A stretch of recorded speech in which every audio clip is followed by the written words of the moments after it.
The waiter shielded a collapsing stranger from the storm, and the lightning stopped at his touch.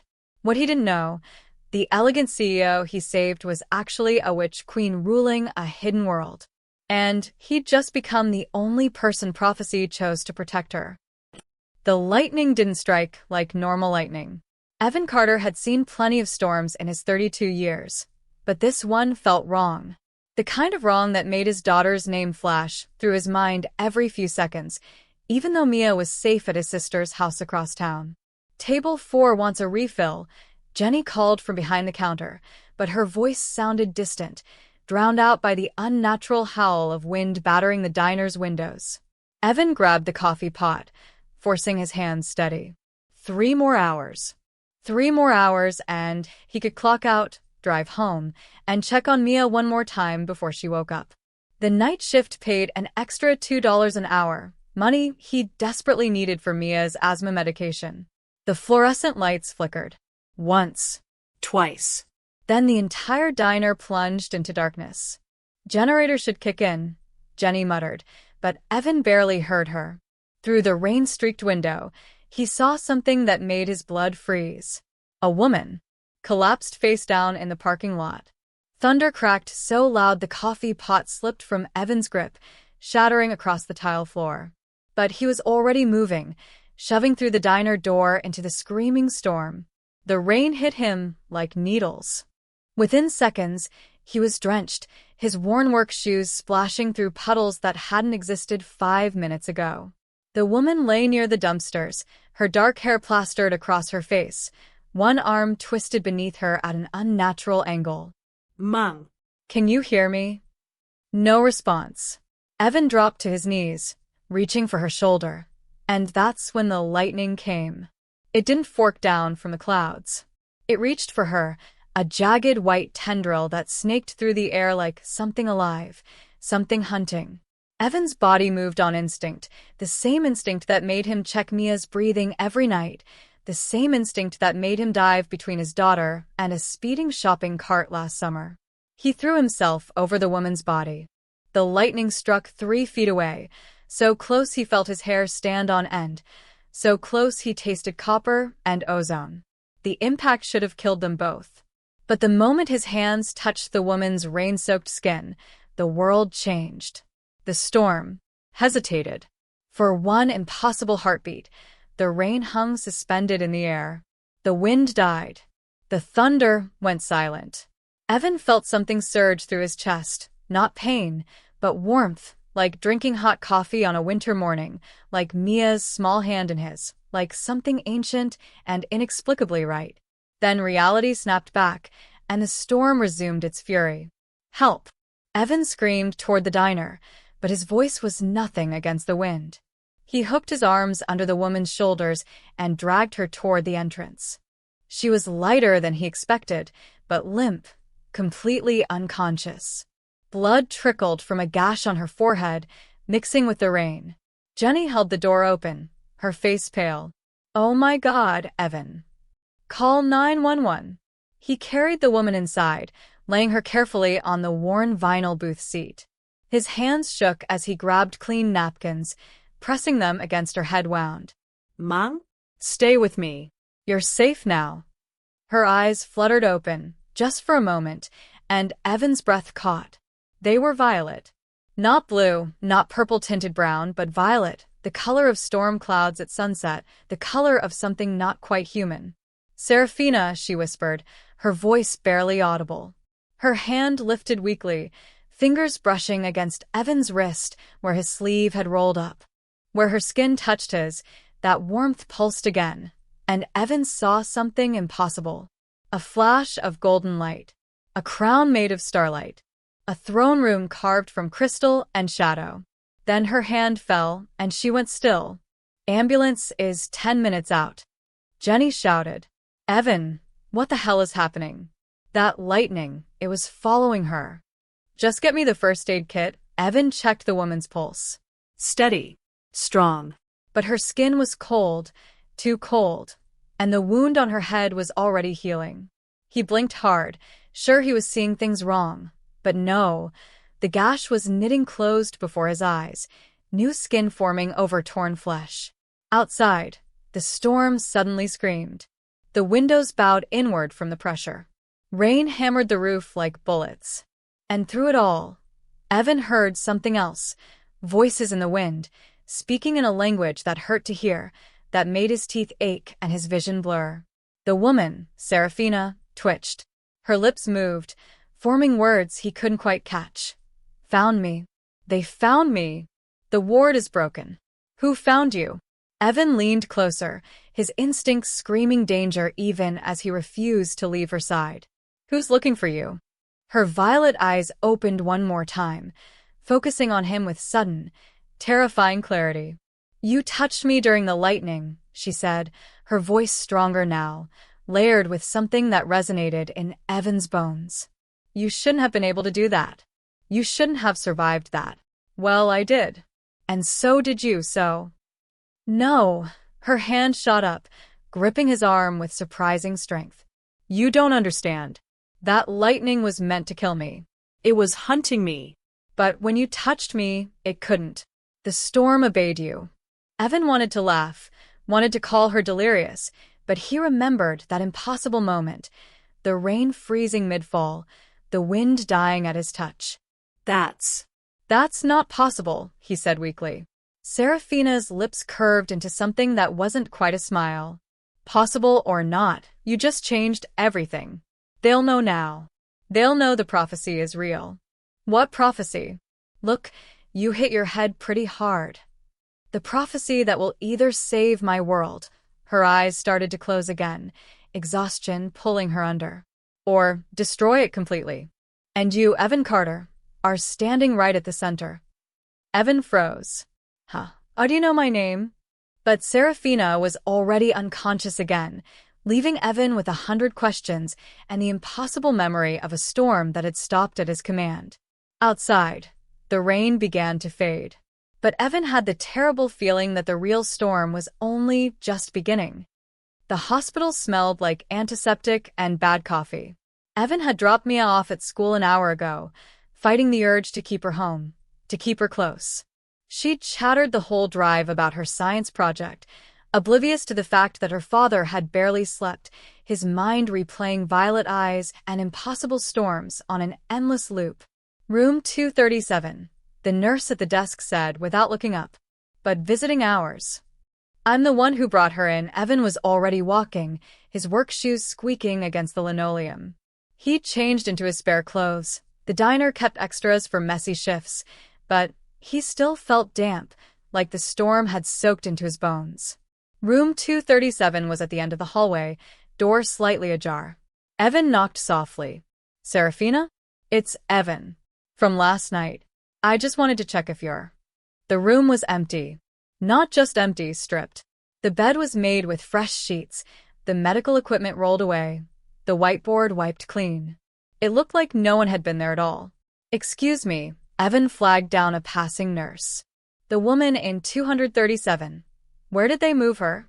The nurse, a tired-looking woman with kind eyes, frowned. 237? Hun, that room's been empty since yesterday morning. We're short-staffed, haven't assigned it yet. That's impossible. The ambulance brought her here last night. Head injury, possible hypothermia. Her name's Serafina. Something flickered across the nurse's face. Fear? Recognition? You should probably talk to security. Why would I need security? I just want to know if she's okay. There were men here this morning. The nurse lowered her voice, glancing down the hallway. Early before shift change. They weren't doctors. They wore these long black coats, hoods up even inside. Asked questions about a woman matching that description, she paused. They scared the hell out of Rachel at the front desk. She said their eyes were wrong. Evan's pulse quickened. What did you tell them? Nothing. Because according to our records, no one by that name was admitted last night. The nurse touched his arm gently. Look, I don't know what's going on, but those men? They didn't feel right. If you know this woman, maybe tell her to be careful. She walked away before Evan could respond, leaving him standing alone in the hallway, his mind racing. He pulled out his phone, ready to call Jenny, to confirm he hadn't imagined the whole thing. But when he turned to leave, something on the floor caught his eye. A glint of metal near the window. Evan bent down, his fingers closing around a small charm, a circular medallion the size of a quarter, made of silver metal that felt oddly warm. Strange symbols were carved into its surface, geometric patterns that seemed to shift when he wasn't looking directly at them. The moment his skin made full contact, the symbols ignited. Soft white light pulsed from the charm, bright enough that Evan nearly dropped it. The light felt familiar. That same warmth from last night, that same inexplicable rightness. The symbols rearranged themselves, forming new patterns, and for just a second, Evan heard a voice. "Find me when you're ready to know the truth." Serafina's voice. The light faded, leaving Evan holding an ordinary-looking charm in a hospital hallway, his heart hammering against his ribs. "Hey, you can't take that." Evan spun around. A security guard approached, hand on his radio. "This was on the floor. That's hospital property. Put it back." But even as the guard reached for it, Evan knew with absolute certainty that this charm was meant for him. That Serafina had left it deliberately. That the men in black coats would kill to get their hands on it. "Sorry, my mistake." Evan pocketed the charm smoothly, backing toward the exit. "Thought it was mine. Have a good day." He walked quickly, not quite running, feeling the guard's suspicious stare boring into his back. The charm burned warm against his thigh through his pocket, pulsing like a second heartbeat. Outside, the morning sun felt too bright, too normal. People walked past, hospital staff, visitors, delivery drivers, all of them living ordinary lives, unaware that something impossible had just happened. Unaware that somewhere in this city, a woman with violet eyes had vanished without a trace, leaving behind only questions and a magical charm that responded to Evan's touch. Evan's phone buzzed. A text from his sister. "Mia keeps asking about the lady from last night. Said she dreamed about her. Everything okay?" Everything was not okay. Evan climbed into his battered Honda, the charm still warm in his pocket, and tried to convince himself that he could just walk away. Go back to the diner, pick up Mia, pretend last night never happened.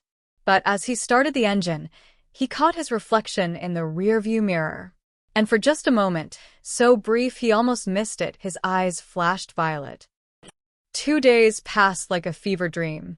Evan worked his shifts on autopilot, the charm hidden in his sock drawer at home, wrapped in an old t-shirt like that could somehow contain whatever power pulsed inside it.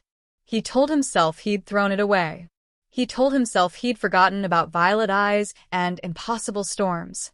He told himself a lot of lies. "Daddy, you're not listening again." Evan blinked, focusing on Mia across the kitchen table. She had her mother's eyes, warm brown, nothing like the violet that haunted his dreams. "Sorry, sweetheart." "What did you say?" "I said Mrs. Patterson wants us to bring a parent to career day next week." Mia pushed her cereal around her bowl. "Can you come? I know you have work, but..." "I'll be there." Evan reached across, squeezing her small hand. "Promise." His phone rang. Unknown number. "Don't answer," Mia said immediately. "It might be a scammer." Smart kid. But something made Evan's thumb hover over the accept button. That same instinct that had pulled him into the storm. Carter residence. "Mr. Carter." The voice was professional, female, unfamiliar.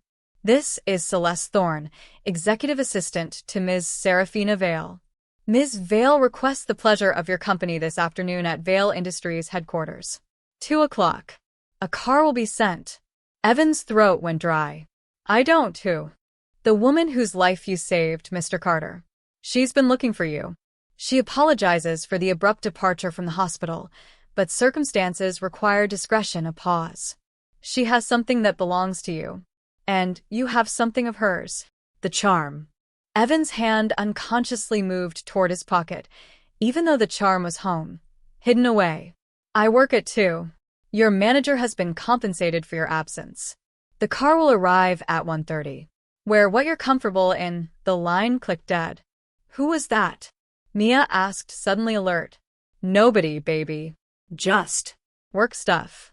But Mia's eyes narrowed in that too knowing way that made her seem older than 9. Was it the lady? The one from the storm? Mia. I keep dreaming about her, Daddy. She's not bad. She's scared. Mia stood up, bringing her bowl to the sink. You should go see her. She needs you. The car that arrived at 1:30 was a black Mercedes with windows tinted so dark they looked like liquid night. Evan had driven Mia to his sister's house, making excuses about a potential catering job at some fancy restaurant downtown. He'd changed into his only dress shirt, purchased for his ex-wife's cousin's wedding 3 years ago, and pocketed the charm, unable to leave it behind. The driver didn't speak, didn't even look at him. Just held the door open with the practiced indifference of someone who'd seen stranger things than a nervous waiter in a borrowed tie. Vale Industries headquarters dominated the downtown skyline, a glass and steel tower that reflected the clouds like a mirror. Evan had passed it 1,000 times, but never imagined he'd actually enter. The elevator moved so smoothly he barely felt it. The 40th floor, the 50th, the 60th. Top floor. The driver finally spoke. Ms. Vale is expecting you. The doors opened onto a reception area that looked like it cost more than Evan's annual salary. Floor-to-ceiling windows overlooked the entire city. Modern art that Evan didn't understand but suspected was priceless. And sitting at a chrome desk, the woman named Celeste Thorne, who looked at him like he was a curious specimen under glass. Mr. Carter. This way. She led him through frosted glass doors into an office that took Evan's breath away. The entire back wall was transparent, offering a view that made the city look like a toy model below. And standing at the window, silhouetted against the afternoon light, was Serafina. But not the broken, bleeding woman from the storm. This Serafina wore a tailored black suit that probably cost more than Evan's car. Her dark hair was pulled back in an elegant twist. Diamond earrings caught the light. She looked powerful, untouchable, every inch the CEO. Until she turned around, and Evan saw those violet eyes again. Thank you, Celeste. Serafina's voice was controlled, professional. Hold all my calls. The door clicked shut, leaving them alone. For a long moment, neither spoke. Evan felt the charm burning against his chest. He'd moved it to his shirt pocket and wondered if she could sense it. You ran, Evan said finally. From the hospital. Without a word. I had to. Serafina moved closer, her heels clicking against the marble floor. The men looking for me would have torn that hospital apart. Killed anyone who got in their way. She stopped 3 feet away, close enough that Evan could see the faint scar on her forehead, the only evidence of that night's wound. You saved my life, Evan Carter. But in doing so, you painted a target on your own back. Those men at the hospital. The ones in black. Hunters. Assassins. Take your pick. Serafina gestured to the sitting area, leather couches that looked too expensive to actually sit on. Please. We have much to discuss. I don't want money, Evan said quickly. If that's why you brought me here. I brought you here because you can touch the etheric charm without dying. Serafina's eyes fixed on his pocket. I brought you here because you stopped a killing storm with your bare hands. And I brought you here because... She paused, something vulnerable flickering across her perfect mask. Because I need to understand why a mortal waiter from a roadside diner might be the only person who can save my life. Evan's hand moved to his pocket, touching the warm metal through the fabric. What are you? Serafina smiled, but it was sad, ancient, weighted with secrets. I'm the reason the storm came, Evan. And you're the reason I survived it. I should go. Evan stood abruptly, the leather couch creaking beneath him. This is insane. You're talking like magic is real, like... Would you like tea? Serafina asked calmly, moving to a sidebar where a silver service waited. Or something stronger. You look pale. I look pale because you just told me you're not human. I didn't say that. Serafina poured amber liquid into 2 crystal glasses. I said I'm the reason for the storm. There's a difference. She offered him a glass. Whiskey. 25-year-old Macallan. Might help. Evan took it automatically, then felt ridiculous. I have to pick up my daughter in 3 hours. Something shifted in Serafina's expression. Softened. Mia. 9 years old. Loves science.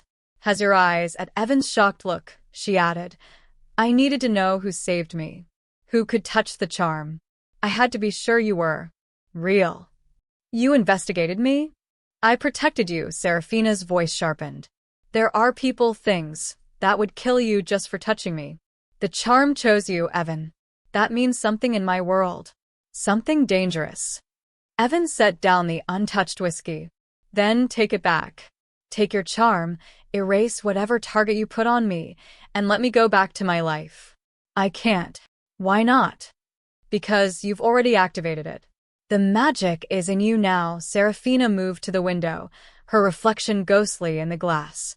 When you touched me during the storm, something ancient recognized something in you. I don't understand it yet, but I will. Evan's phone buzzed. A text from Mia. Auntie says I can stay for dinner. More time for your meeting. Followed by 3 heart emojis. She's perceptive, Serafina said, reading over his shoulder. Your daughter. She dreamed about me, didn't she? How did you? Evan stopped. You know what? I don't want to know. I'm leaving. Then I'll walk you down. I can find my own way. Evan, Serafina's hand caught his arm, and that warmth flooded through him again. Undeniable. Intoxicating. Please. Let me at least make sure you reach your car safely. Something in her voice, genuine fear, carefully hidden, made him pause. You really think someone's coming for you? I think someone's always coming for me, she released his arm. But with you here in my building, they'll come faster. The underground parking garage was a concrete cathedral of shadows and flickering fluorescent lights.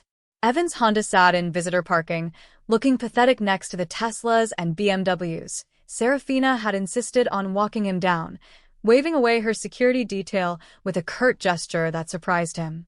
You should have protection, Evan said as their footsteps echoed. I have protection. Serafina's hand moved to her necklace, a pendant he hadn't noticed before, similar to his charm but darker, inscribed with different symbols. Just not the kind most people see. The garage lights flickered. Once. Twice. Evan's instinct screamed. Serafina. The first car alarm erupted, then another, a cascading symphony of noise. But it wasn't just alarms. The cars themselves were changing. Metal twisted, hoods buckling inward like crushed aluminum cans. Windows spiderwebbed with cracks. A Mercedes folded in on itself with a sound like a dying animal. Run. Serafina shoved Evan toward his car, her other hand already on her pendant. 3 figures materialized from the shadows, literally materialized, stepping out of darkness like they'd been hiding inside it. They wore black cloaks, hoods deep enough to hide their faces, but Evan saw their hands. Gray skin. Fingers too long. Nails like black glass. Witch Queen, the center figure's voice scraped like metal on stone. You've grown careless, bringing mortals to your den. Leave him out of this, Corin. Serafina stepped in front of Evan, her pendant blazing with purple light. Your quarrel is with me. Our quarrel is with your existence. The figure, Corin, raised one hand, and the air itself seemed to tear. Reality rippled, and Evan felt his stomach lurch. But this mortal, he touched you. He bears the etheric mark. That makes him part of this. He doesn't understand what he's part of. Then he dies ignorant. Corin's hand clenched into a fist. The concrete beneath Evan's feet cracked. Metal shrieked as a support beam bent impossibly, swinging toward his head like a giant's club. Evan dove, his phone flying from his pocket, screen shattering against the ground. Mia's face, her contact photo, stared up at him from the broken glass. And something inside Evan snapped. The charm in his pocket exploded with white light, so bright Evan couldn't see, couldn't think. But he felt it, power flooding through him, ancient and furious and protective. The same power that had stopped the storm. The same power that had saved Serafina. The metal beam froze mid-swing, suspended in air. Impossible, Corin said. Serafina was fighting the other 2, purple fire erupting from her hands, but she was weakening. Evan could see it, the way she stumbled, the way her light flickered. She was strong, but not strong enough. Not alone. Evan stood, the charm fused to his palm now, burning with light that didn't hurt. He didn't understand what he was doing. Didn't understand the words that rose in his throat, ancient syllables in a language he'd never learned. But he understood protection. Understood love. Understood that his daughter's face on that broken phone meant more than anything else in any world. "Get away from her," Evan said, and his voice echoed with power that wasn't his own. A dome of white light erupted around Serafina and him, a barrier of pure energy that sent the three attackers flying backward. They hit the concrete wall hard enough to crack it, then dissolved into shadow, retreating into darkness. Silence fell, broken only by the wailing car alarms. Serafina stared at him, violet eyes wide with something like awe. You just cast a protection ward. A mortal. You just cast magic." Evan looked down at his hand. The charm had sunk into his skin, leaving only a faint silver mark across his palm. "What the hell is happening to me?" Serafina's laugh was shaky, almost hysterical. The prophecy. "It's real. You're the shield." She touched his hand gently, tracing the mark. "And you just declared yourself to every magical being in the city." "Prophecy? What prophecy?" "The one that says a mortal's love will be stronger than magic itself." Serafina met his eyes. "The one that says you might be the only person who can save me. Or destroy everything I've built." Evan pulled his hand back, his mind reeling. "I need to get to Mia. Right now." "Then let's go." Serafina was already moving toward his car. "Because if they know about you, they'll know about her. And Evan." She opened the passenger door, sliding in. "I hope you drive faster than you run." Evan broke every speed limit getting to his sister's house. His Honda rattled in protest, the broken phone sliding across the dashboard with every turn. Serafina sat rigid in the passenger seat, one hand pressed against the window, her lips moving in silent words that made the air shimmer. "What are you doing?" Evan's knuckles were white on the steering wheel. "Masking us." Making it harder to track, Serafina's voice was strained. "But I can't hold it long. They'll find us." "Then tell me what the hell is going on. Who were those things?" "Rebels. Rogue sorcerers who want me dead." Serafina's hand dropped, exhausted. "And now they want you dead too. Congratulations." Evan swerved into his sister's driveway so hard the tires squealed. He was out of the car before it fully stopped, taking the porch steps two at a time. His sister Rachel opened the door before he could knock, Mia tucked safely behind her. "Evan?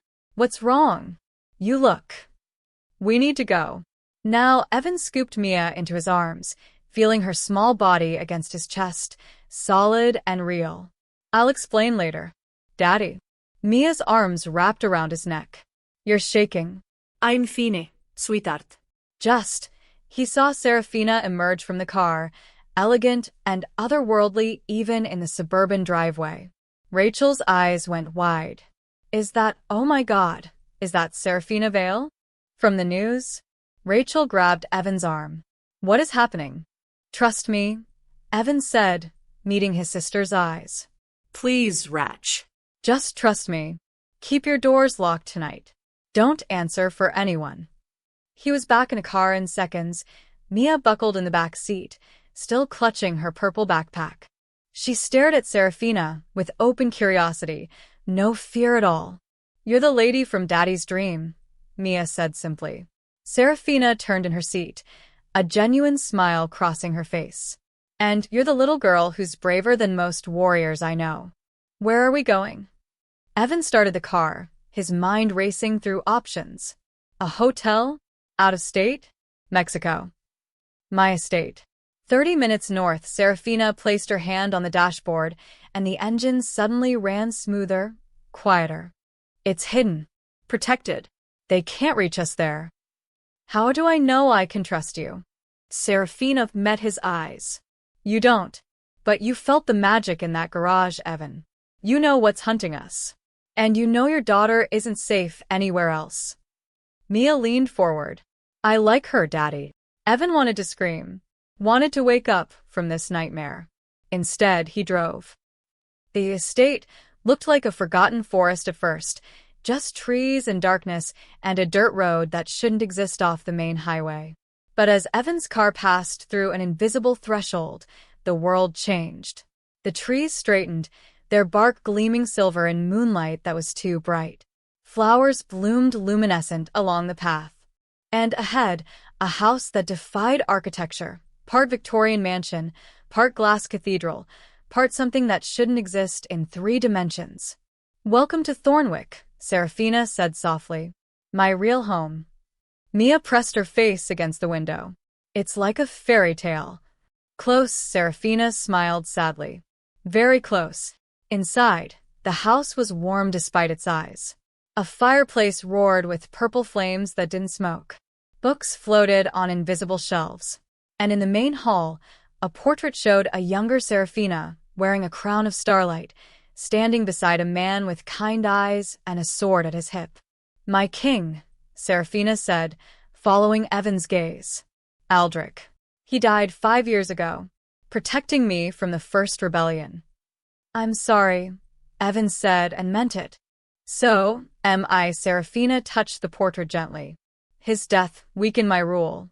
Made the rebels believe I was vulnerable. Made them think they could overthrow the Witch Queen and remake Aramor in their image." "Aramor?" "The magical world existing alongside yours." Hidden. Protected, Serafina turned to face them. "I rule it. Have ruled it for longer than you'd believe. But there's a prophecy, an ancient one that says when I'm at my weakest, a mortal will emerge. Someone whose love is pure enough, strong enough, to be worth more than any spell." Evan's hand unconsciously moved to Mia's shoulder. "The shield." Yes. "They call him the Queen's shield in the old texts. A protector bound not by magic, but by something stronger." Serafina knelt down to Mia's level. "Your father loves you more than anything in existence. That kind of love. It's the rarest magic there is." "So what happens now?" Evan asked. "These rebels won't stop. You said so yourself. Now I break every law of my kingdom to keep you safe." Serafina stood, her expression hardening. "My council will demand I erase your memories, send you back to your normal life. But I won't do it. I can't do it. The prophecy has chosen you, and I." She stopped, something vulnerable crossing her face. "I won't let them hurt you." "Can I see magic?" Mia asked suddenly. "Real magic." Serafina laughed, the first genuine laugh Evan had heard from her. "Would you like to?" She held out her hand, and a butterfly made of pure light materialized, its wings shimmering with every color imaginable. It landed on Mia's outstretched finger, and the little girl's face lit up with wonder. "It's beautiful," Mia whispered. "So are you," Serafina said softly. Evan watched his daughter, so small, so precious, playing with magical light while a witch queen smiled. And he realized with terrible clarity that there was no going back. No normal life waiting for them. His phone buzzed. His sister had left messages on Serafina's phone, which she now handed to him. 5 missed calls. A text. "Evan, there are people asking about you at the diner. Jenny says they're not police. She's scared. Call me." "They're closing in," Serafina said quietly, reading his expression. "By tomorrow, they'll force my hand. The council will demand I choose you or my throne." Evan looked at Mia, still entranced by the light butterfly. "What will you choose?" Serafina's violet eyes met his, and in them he saw centuries of loneliness, loss, and something new. Something that looked almost like hope. "I don't know yet," she whispered. "But I'm afraid I'm going to have to decide very, very soon." 3 days at Thornwick Estate felt like 3 years. Evan watched from the kitchen window as Serafina taught Mia to make flowers bloom with just a thought. His daughter's laughter echoed across the garden, pure and bright, while tiny daisies sprouted wherever her small fingers touched the earth. "She's a natural," a voice said behind him. Evan turned to find Celeste Thorne, Serafina's assistant, pouring coffee with mechanical precision. In this place, away from corporate towers, she looked different. Harder. Her eyes held the weight of centuries. "How is that possible?" Evan asked. She's human. I'm human. The prophecy doesn't just protect Mr. Carter. It transforms. Celeste handed him a mug. The magic recognizes Mia as an extension of you. A bridge between worlds. It's Unprecedented. Outside, Mia squealed as a daisy grew to the size of a dinner plate, its petals shimmering gold. This is wrong, Evan muttered. She should be in school, learning normal things, having a normal childhood. There is no normal anymore. Not for either of you. Celeste's voice wasn't unkind, just factual. The sooner you accept that, the better chance you have of surviving what's coming. And what is coming? War, Mr. Carter. The rebels grow bolder. Yesterday, they attacked one of our safe houses in the city. Killed 3 of Serafina's guards. Celeste's expression darkened. The council meets tonight. They will demand answers. Evan's grip tightened on the mug. Answers about me. About why their queen is protecting a mortal and his child instead of eliminating the threat you represent. Celeste moved to leave, then paused. For what it's worth, I think she's making the right choice, even if it costs her everything. That afternoon, Evan found Serafina in the library, a circular room where books wrote themselves and maps showed places that didn't exist on any human atlas. She stood before a table covered in glowing symbols, her face drawn with exhaustion. She'd changed from her suit into something simpler, dark pants and a flowing silver top that made her look less like a CEO and more like the queen she truly was. You should rest, Evan said quietly. I should do a lot of things. Serafina didn't look up from the maps. None of them seemed to involve resting. Evan stepped closer, studying the symbols. They shifted and moved, forming patterns he couldn't read but somehow felt. What are you looking for? A way out. A loophole. Something that lets me keep you safe without tearing my world apart. Her finger traced a line of light. So far, I'm failing spectacularly. Then let us go. The words hurt to say, but Evan forced them out. Erase our memories like your council wants. Send us home. We'll forget all of this. You can't. Why not? Because the mark on your hand is permanent. The magic in Mia is growing every day. Finally, Serafina looked at him, and Evan saw the fear she'd been hiding. Even if I erased your memories, they would hunt you. Use you. The rebels know what you are now. They'll never stop.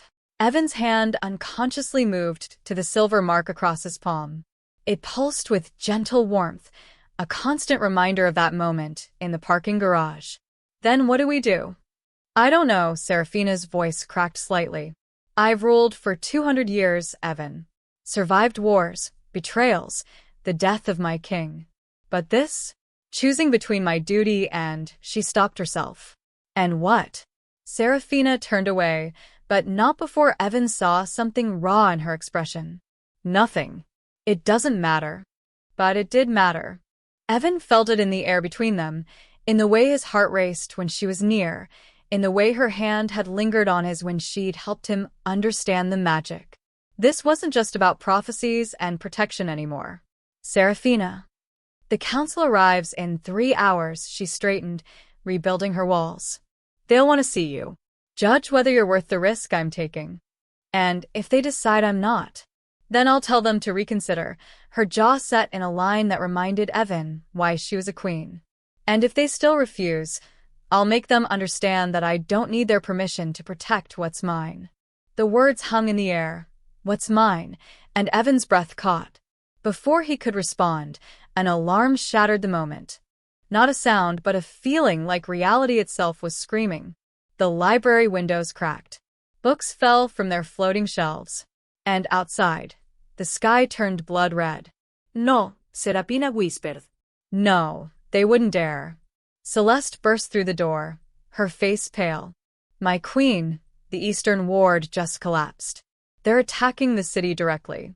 Fires on 5th Street. 3 blocks already burning. How many casualties? Unknown. But Evan, Celeste's eyes found him. They're targeting the places you used to frequent. The diner. Your apartment. They're sending a message. Evan's blood turned to ice.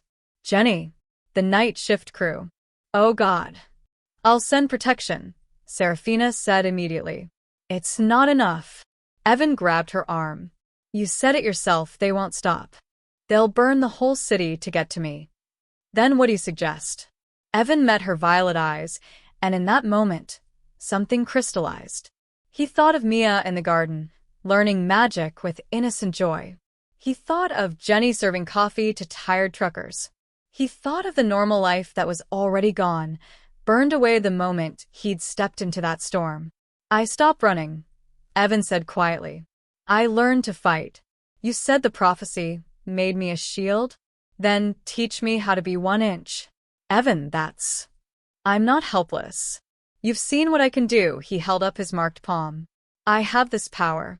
I have magic in me whether I want it or not. So teach me. Make me strong enough to stand beside you when they come. Serafina stared at him, conflict warring across her face. Then slowly she nodded. It will be dangerous. Painful. The training alone could kill you. Everything about this could kill me. Evan managed a grim smile. At least this way, I'll die protecting something that matters. Mia appeared in the doorway, still holding a golden daisy, her eyes too knowing. Daddy's going to help you fight the bad people, isn't he? Serafina knelt down, taking Mia's small hands in hers. Yes, little one. Is that okay? Mia looked between them, her father and the Witch Queen, and smiled. It's okay, because you'll keep each other safe. I dreamed it. Outside, the red sky deepened, and somewhere in the city, something exploded. The war was beginning, and Evan Carter, single father and waiter, had just volunteered to stand at its center. The training lasted 5 days that felt like 5 lifetimes. Serafina had been right. It was agony. Every morning, Evan woke with his muscles screaming, the mark on his palm burning as new magic seared through his veins. She taught him to channel emotion into power, to turn love into shields, fear into barriers. Magic isn't about words or wands, Serafina had said on the first day, her hands pressed against his chest where his heart hammered. It's about what you'd die for, what you'd kill for. Show me that and I'll show you how to wield it. Now, on the 6th night, everything changed. Evan was reading Mia a bedtime story, something about dragons and princesses, when his mark suddenly blazed white-hot. Not warmth. Pain. He gasped, the book falling from his hands. Daddy. Mia sat up, frightened. Serafina materialized in the doorway, her face ashen. They have her. Who? Celeste. They took her an hour ago. Left this. She held out a piece of parchment that smelled like sulfur and burnt flesh. The words were written in something dark and wet. The lighthouse. Midnight. Bring the mortal, or we start killing your people one by one. Starting with the waitress from the diner. Jenny. They had Jenny. It's a trap, Serafina said flatly. I know, Evan was already moving, pulling on his jacket. I'm going anyway. Evan. They took someone I care about. Someone who covered my shifts when Mia was sick, who slipped me free meals when money was tight, his voice hardened. I'm not letting her die, because of me. Then you'll need this. Serafina pressed something into his hand, a blade that looked like frozen starlight, impossibly light but thrumming with power. Forged for my king's sword. It will cut through magical barriers. Their eyes met, and Evan saw centuries of loss in those violet depths. She was giving him a piece of her dead husband. A piece of her heart. Come back, she whispered. Please. I will. He wanted to say more. Wanted to tell her that the past 5 days had been the most alive he'd felt since Mia was born, that fighting beside her felt right in ways he couldn't explain. But Mia was watching, and time was running out. I'll come with you, Serafina said. No, Evan touched her face gently. Stay with Mia. If this goes wrong, she'll need you. Promise me. Serafina's hand covered his, and for a moment, the Witch Queen looked heartbreakingly human. I promise. The abandoned lighthouse stood on cliffs where the ocean hammered rocks like divine fury. Evan arrived at 11:45, the starlight blade hidden in his jacket, his mark pulsing in rhythm with his heartbeat. Storm clouds gathered overhead. Not natural. He knew now. Nothing about this night was natural. Punctual. Corin's voice echoed from the lighthouse entrance. I appreciate that in my victims. Evan stepped forward, hands visible, unthreatening. Let them go. Jenny and Celeste. They're not part of this. Oh, but they are. Corin emerged from the shadows, flanked by a dozen robed figures. Behind them, Jenny and Celeste hung suspended in chains that glowed with sickly green light. Jenny was unconscious, blood trailing from her temple. Celeste was awake, fury blazing in her ancient eyes. Don't give them anything, Celeste spat. They'll kill us anyway. One of the rebels struck her, and Evan's control snapped. The mark on his palm exploded with light. Not controlled, not trained, pure rage channeled into power. The blast sent 3 rebels flying backward, their cloaks catching fire with white flames. Corin laughed. There it is. The prophecy's power. Raw. Untamed. Dangerous. He raised both hands, and the storm overhead responded. Lightning forked down, not random, but aimed. At Evan. At the lighthouse. At everything. Evan dove behind a boulder, the starlight blade suddenly in his grip. He could feel the magic in it, his king's magic, calling to the power in his blood. The blade wanted to cut. To protect. You can't win this, mortal. Corin's voice rode the thunder. Even with your little tricks, you're outnumbered. Outmatched. The Queen's shield is nothing but a story. Then why are you so afraid of me? Evan shouted back. He charged. The blades sang through the air, cutting through magical barriers like they were cobwebs. 2 rebels fell before they could react. 3 more raised shields, but Evan's mark pulsed, and the shield shattered. He was moving on instinct now, on 5 days of brutal training, on years of protecting his daughter from midnight fevers and playground bullies, and an ex-wife who'd walked away. This was just another fight. Just another person to protect. But then Corin caught him with a spell that felt like being struck by frozen lightning. Evan hit the ground hard, the blade skittering away, his vision blurring. Through the pain, he saw Corin approaching, hands crackling with lethal energy. The prophecy was wrong, Corin hissed. Love isn't stronger than magic. It's just another weakness to exploit. He raised his hand for the killing blow. And Mia's voice cut through the storm. Leave my daddy alone. No. Evan's heart stopped. Mia stood at the cliff's edge, Serafina running behind her, both of them silhouetted against the lightning. His daughter, his baby, had followed him into hell. Mia run. But Mia didn't run. She held out her small hands, and daisies, hundreds of them, erupted from the rocky ground, glowing gold, their roots wrapping around the rebel's legs. The child, one rebel breathed. She bears the magic too. Take her. Corin commanded. Everything slowed. Evan saw the rebel moving toward Mia. Saw Serafina throwing magic desperately. Saw his daughter's frightened face. And something inside him broke open. Not broke apart, broke open, like a door he'd never known existed. The charm in his palm didn't just glow. It sang. The starlight blade flew back to his hand as if summoned. And Evan understood, finally, what the prophecy meant. Love stronger than magic didn't mean love against magic. It meant love was magic. The purest kind. Evan stood, and white light erupted from every inch of his body. Not fire. Not lightning. Just protection. Absolute, unwavering, stronger than any spell because it came from a place no magic could reach. A father's love. Unconditional. Infinite. Enough. His voice carried power that shook the cliff tops. The protective barrier expanded, catching Mia, Serafina, Jenny, and Celeste in its embrace. The rebel's spells dissolved against it like rain against stone.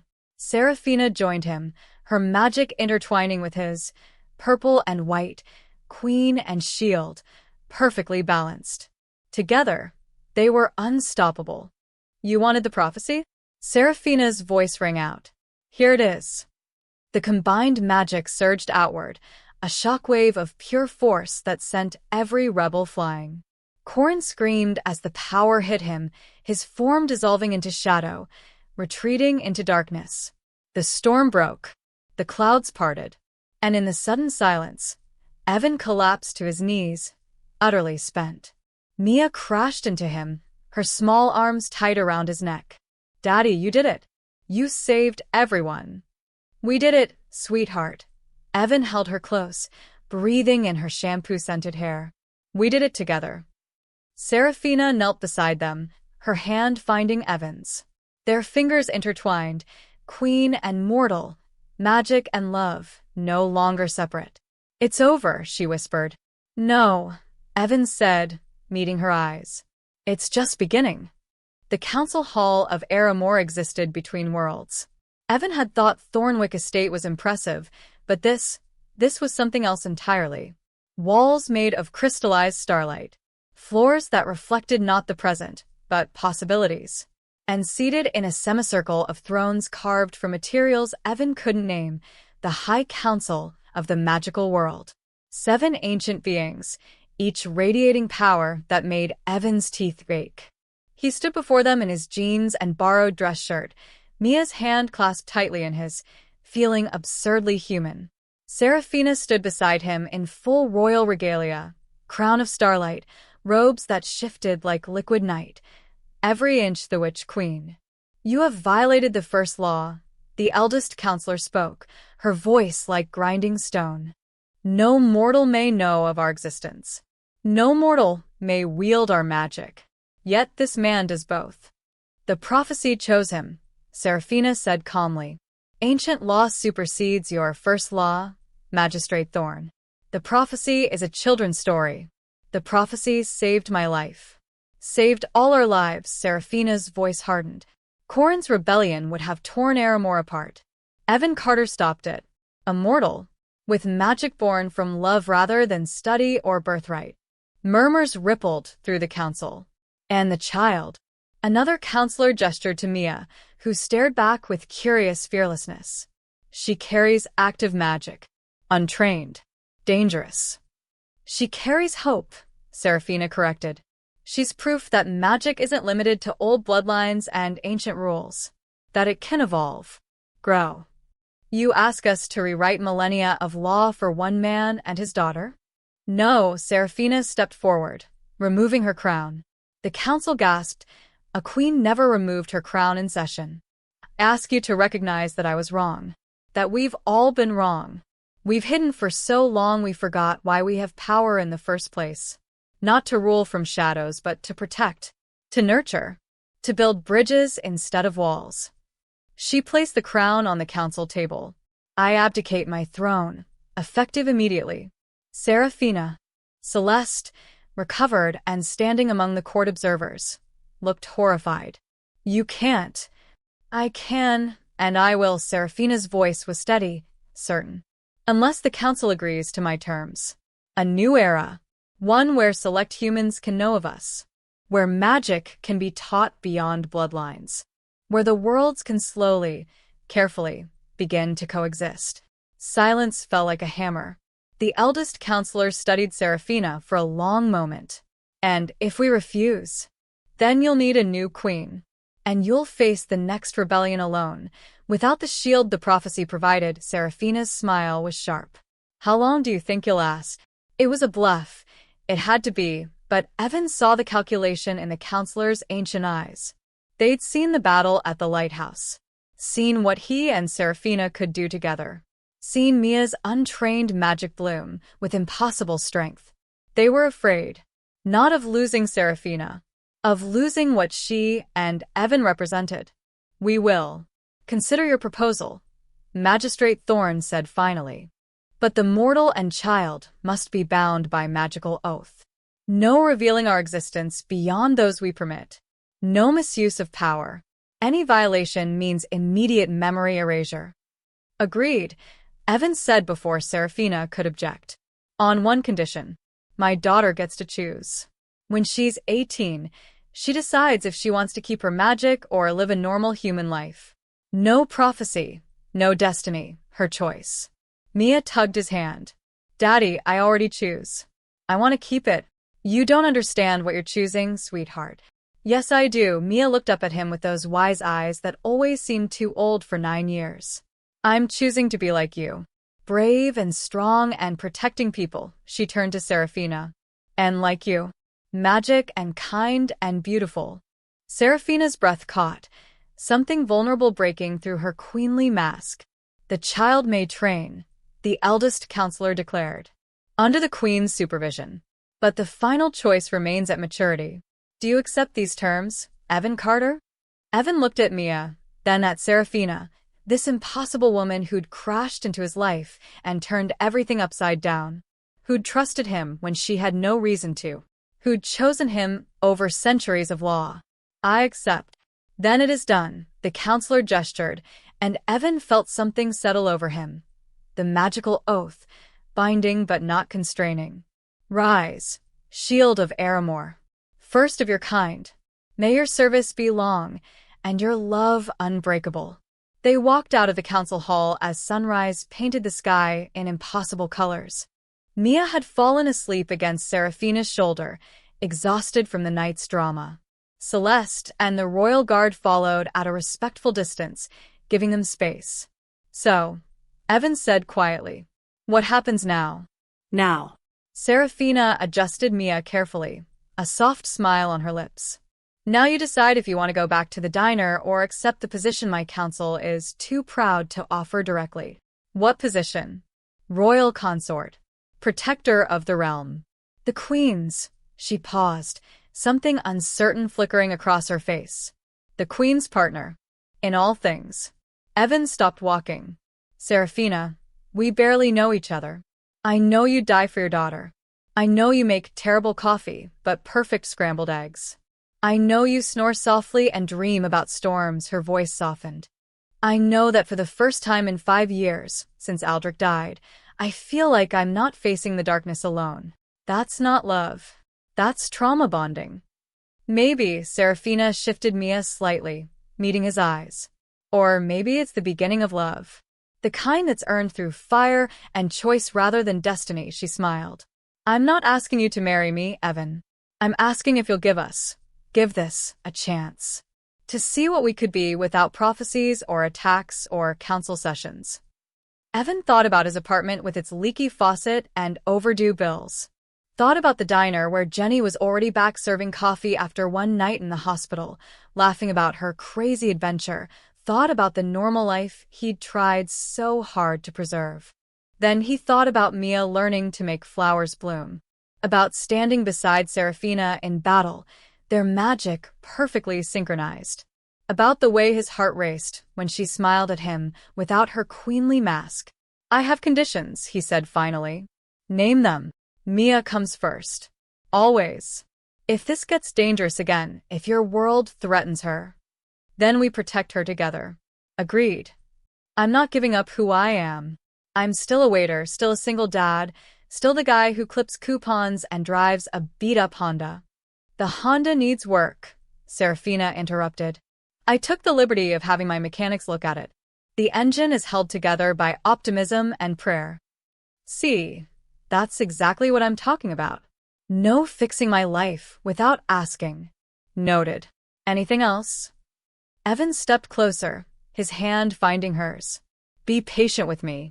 This world, your world, I'm going to make mistakes. Say the wrong thing. Probably insult some ancient magical being, without meaning to. I'm counting on it. Serafina's thumb traced circles on his palm, right over the silver mark. You're the first person in 2 centuries who treats me like Serafina instead of the Witch Queen. Don't stop now.